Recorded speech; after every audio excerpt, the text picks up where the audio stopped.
Cars.com Auto Review. Hi, I'm Joe Wiesenfelder with Cars.com. This is the Cars.com Chevrolet Volt. We have put almost 18,000 miles on it. We've had it over a year. It's a 2011 model. When you own a car for a while, some of the initial issues just fade away and others come to the forefront. I'm going to share with you the lasting likes and dislikes after more than a year of service. One thing we like is how the car looks. In a world of exceptionally dorky looking efficient cars, consensus is that the Volt is a good looker. We also like driving on electric power. There's something very satisfying about it. It ends up costing about half as much per mile than driving a comparable gas-powered car, and we make infrequent stops at the gas station. But that raises one thing we really don't like.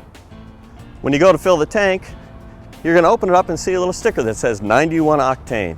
That means premium is required, not recommended. Now the car gets about 37 miles per gallon once the engine turns on. That's in city highway driving combined, which isn't bad. It's really more of an existential problem when you buy a car to save not just the environment, but a little bit of money when you go fill it up and have to pay extra for premium gas. It just bugs us.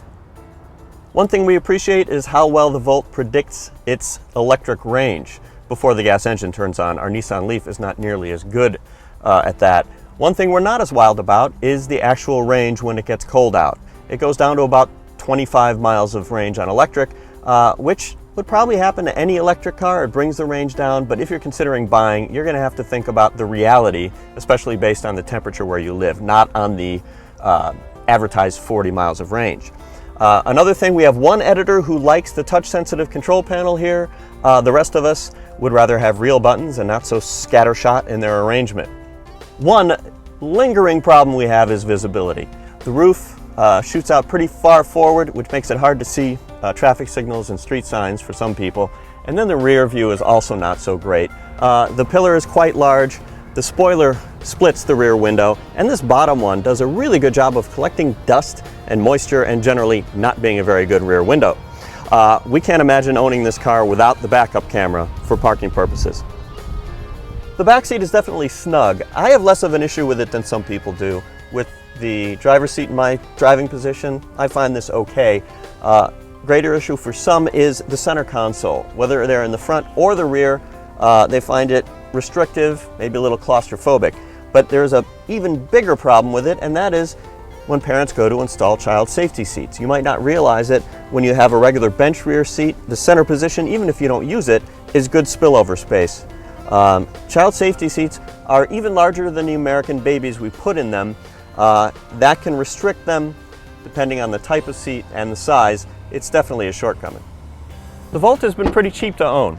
We put some washer fluid in it, had the tires rotated for about 20 bucks. Haven't even had to put oil in it because it hasn't needed it yet.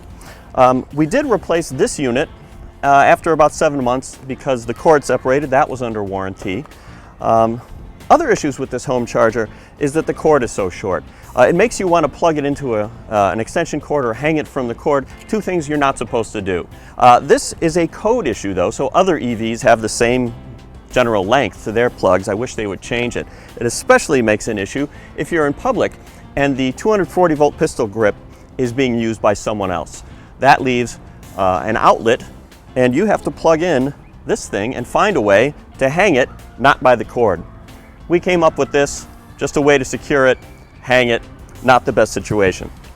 The biggest questions about the Volt really apply to other EVs. Is it worth the money you spend initially? How about the issue of shortened range when it's cold outside? In terms of the Volt itself, aside from the dislikes I mentioned, we've been pretty satisfied with it. It's a real car for short distances, for long distances. We've been happy with it.